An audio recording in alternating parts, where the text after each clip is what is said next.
Um, nagbibihis ako ngayon guys. Hindi nagbibihis. Nagbihis na nga eh. Nagpapaganda lang. Kasi nga, weekend ngayon, pero need nating pumasok dahil nga doon sa ilang client na gustong pumunta ng weekend. Dahil nga, siyempre may mga trabaho din sila.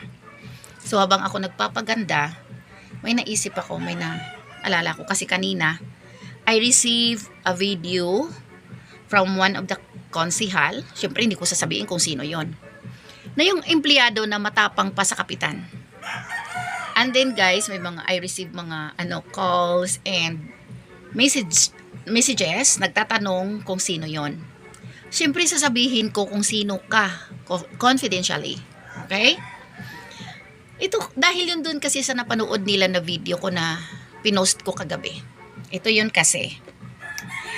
Ang mahirap na binigyan ka na nga ng trabaho ng kapitan pero ayaw mong sumunod sa inuutos sa'yo kasi you believe in yourself that you has more knowledge than the kapitan. Oh, kayo mga kapitan, sino yung nagbadunong-dunong na naghahari-hari pa sa inyo na para pang nagdidesisyon, matapang pa sa inyo, na yan naman ay empleyado nyo. Pero ang pinapasahod dyan galing sa taong bayan, tanggalin nyo please.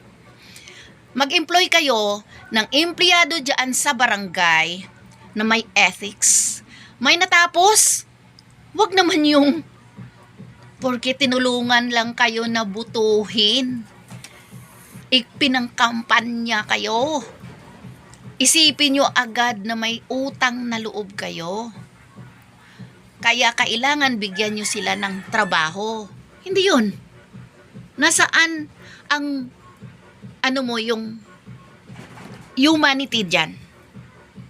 Diba? Pari-pariho naman kayo nagsiservice sa taong bayan. Lahat ng mga sinasahod dyan ay nanggagaling din sa taong bayan. Kung binuto kayo ng tao, yun ay dahil naniniwala sila na may kakayahan kayo na kapitan. Pero yung kunin mo yung isang tao bilang isang empleyado dyan ng barangay dahil lang sa utang na loob na tinitingnan mo, hindi mo ba alam? Hindi nyo alam yan?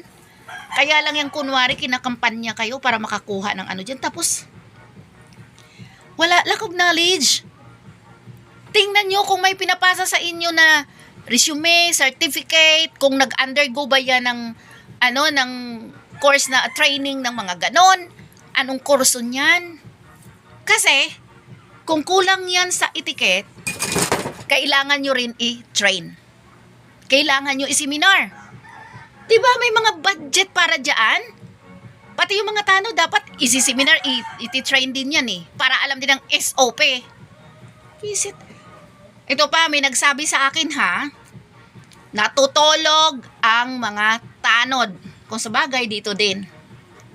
Sa oras ng gabi, 11 o'clock, 10 o'clock, mga tanod tulog. Doon nagpapa-aircon.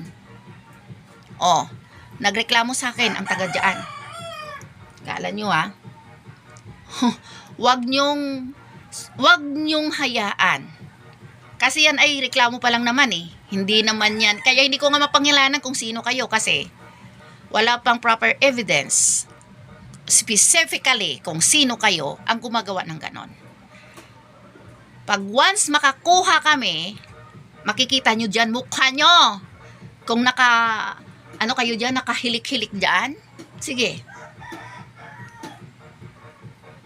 At ikaw naman na empleyado, ilagay mo naman ang sarili mo kung saan ka nakatayo.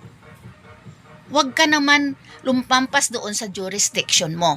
Draw the line between you and the complainant. Hindi pwede yung nandyan ka. Hindi ka naman actually certified advisor to give an advice. Diba? Pero, dapat you are a good listener. And then you have this better understanding. Okay? Hindi porket dyan kayo sa barangay nagtatrabaho, umasta na kayo kung sino kayo. May isa pang empleyado dyan. Iwan ko kung nandyan pa yan ngayon. Nasaan siya lagi? Kung saan yung may dumog ng kainan, nandun. Tingnan nyo Pagdating sa budol fight, mabilis. May iskandalo pa. Sa naalala ko nga may isang konsehal nagbuwag ng pinatayo na asosasyon, group of asosasyon ng isa ding konsehal. Na yung isang konsehal na yan, ginamit lang ang asosasyon na yan para sa personal interest niya. Pero anyway, wala na siya ngayon. Blessings. Kala nyo ba kung bakit siya nagkaroon ng kaso? Hindi ako dumayrik dyan sa bayan ng DILG. Sa taas mismo. At nakarating yun sa ombudsman. Ang ginawa niya sa isang pamilya na ayaw niya bigyan ng ayuda. Wala siyang kaalam-alam na mayroong naka-zoom na kamera sa ginagawa niyang panghaharang. Tandaan niyo yan. Hindi na ako natutuwa Mayos ka. Mayos ka dyan. Kayong nandyan sa barangay, mag-isa kayo sa plano, magpag-usapan ninyo kung ano ikabubuti ng komunidad. Lalo na malakas, marami ang group of magnanakaw, tugisin nyo yan.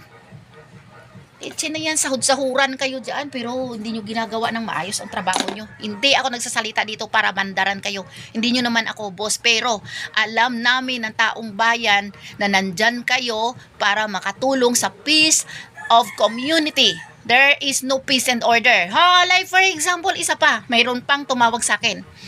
Nag-i-implement kayo ng curfew ng 10 o'clock, manghuhuli kayo ng minor. Pero, ang mga nag-ooperate dyan ng billiard, nagbubukas hanggang madaling araw. Paano nyo yan makontrol ang mga minor or mga adults na sa lansangan pa sa 10 o'clock, 11, 12, 1, 2 o'clock? Kung yung mga establishment na yan, yung mga shops na yan, yung mga bilyara na yan ay bukas. Gusto nyo kontrolin yung itong mga tao na lumalabas doon ay customer, pero yung mga nagninegosyo ng ganon, hindi nyo makokontrol. What the hell? Mayos kayo.